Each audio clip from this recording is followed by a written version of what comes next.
Thunder Rolling in the Mountains by Scott Odell and Elizabeth Hall. Chapter 9. Without fear, we followed the creek into Bitterroot Valley. Our march slowed. The scouts no longer searched the trail for signs of bluecoats.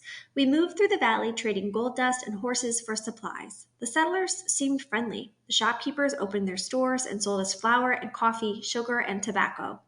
They sold us heavy cloth to make teepees, for some of our people had left their buffalo robes on the other side of the mountains.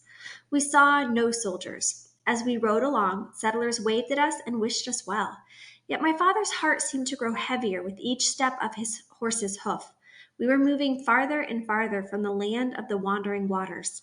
Digging my heels into the sides of my spotted pony, I rode to his side. His eyes looked at the line of trees where the sky met the earth, but did not see them. There was pain in his gaze. "Are we safe, Father?" I asked. "Safe for now," he answered without turning his head. "We have left the war behind us in Montana with our enemies, but we will never see our home again. My heart is sick, and I fear to die in a strange land, far from the bones of my father and mother." "We can still fight," I said. "The blood of our people has been shed, and the young men are ready to die in battle." My words made him look at me. "Do not talk like that," he said. "The white settlers are like the sands of the river. No matter how many we kill, more come. Our warriors would die, and so would many of those who do not fight. And who would care for our women and children when the warriors are dead? They would still be far from home. We must protect our women and children, even if it means we are strangers in the land."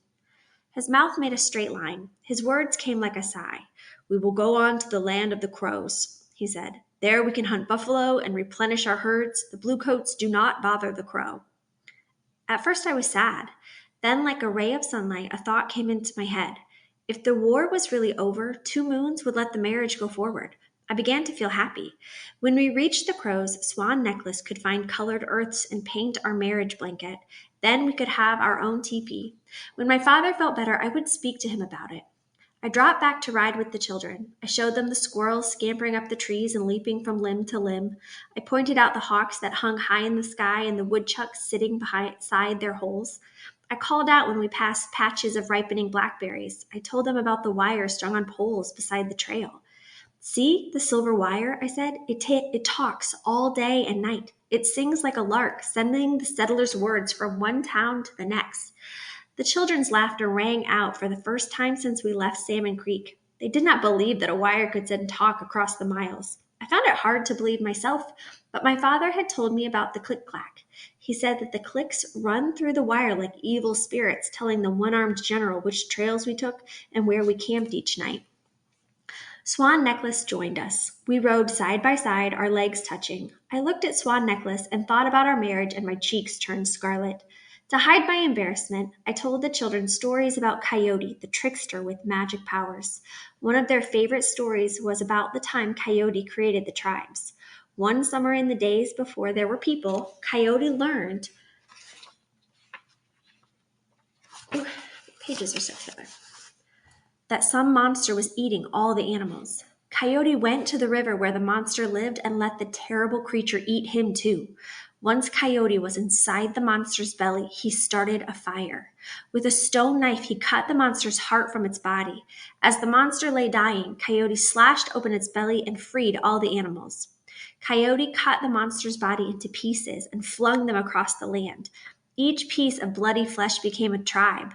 One piece became Flathead, another became Crow, another Sioux, another Assiniboine, another Blackfoot, another Ketunai, another Bannock, another Cayuse, another Pot. All the pieces were gone when Fox told Coyote that he had forgotten to throw a piece of the monster in the land beside the river where he had killed it. Coyote picked up the monster's heart and sprinkled the land with its rich blood. The drops of blood became Nimipu, the real people. Coyote never threw away the monster's heart and liver. To this day, you can see them, 2 huge stone mounds in the center of our country.